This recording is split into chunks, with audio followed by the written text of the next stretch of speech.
Големите сили во 1878 година цртаат нова карта на Балканот. Со едно перо се создаваат држави, со едно перо се бришат народи. Македонија останува под империјата, но не останува тивка. Берлинскиот конгрес завршува. Салите во Европа се празнат. Дипломатите се враќаат дома. Но Македонија останува таму каде што била. Под османлиска власт. Селаните без земја, даноци без милост. Заптии без контрола. 5 века тежина. И една мисла што зрее. Доста е. Во октомври 1878 година, во теснината кај Кресна, се собираат околу 400 луѓе. Ајдути, селани, доброволци. Не се војска на империја, туку луѓе со одлука. Македонскиот војвода Стојан Карастоилов стои напред. Не ветува чуда, ветува борба. Ветува ослободување на македонскиот народ од османиското робство. На 5 октомври по стар стил заседата започнува. Пукањето декнува низ клисурата. 2 дена борба, 2 дена чат и барут. Османлиската војска се повлекува, се заробуваат војници, се ослободуваат села. Но ова не е само воена акција, ова е политичка порака. Се формира воен штаб, се става печат. Началник на македонското востание. Името е јасно, намерата е јасна. Во селата се создава ред, старешински одбори, селска милиција. Се чуваат патиштата, се решаваат спорови, се организира живот. За прв пат македонци управуваат со македонска земја. Слободната територија расте. Каршијак, Разлог, села на исток и запад од Струма. Надежта се шири побрзо од оружјето, но слободата секогаш има непријатели. Од една страна, Османлиската империја се подготвува, од друга – политички игри. Бугарскиот комитет Единство нуди помош, но зад таа помош има намера. Да се даде бугарски карактер на востанието.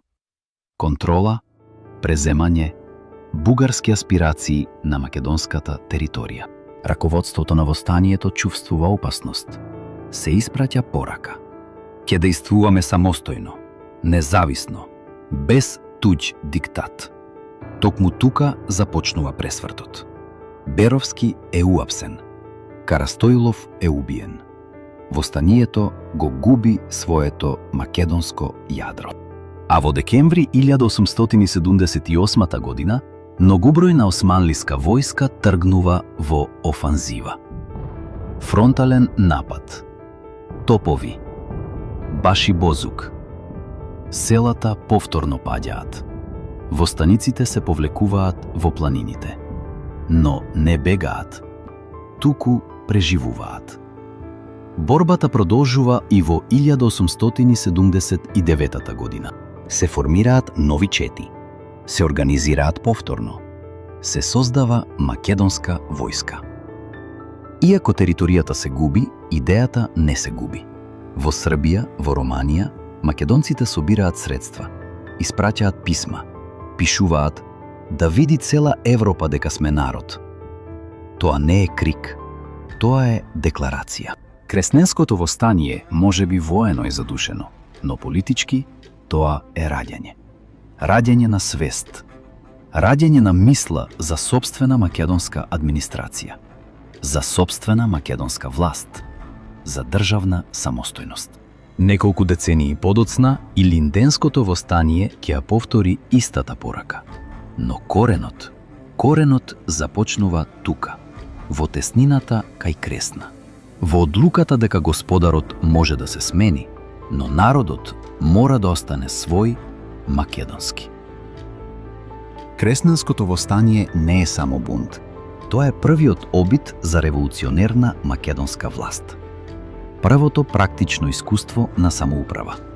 Првиот јасен политички сигнал дека Македонија не сака да биде туѓа провинција.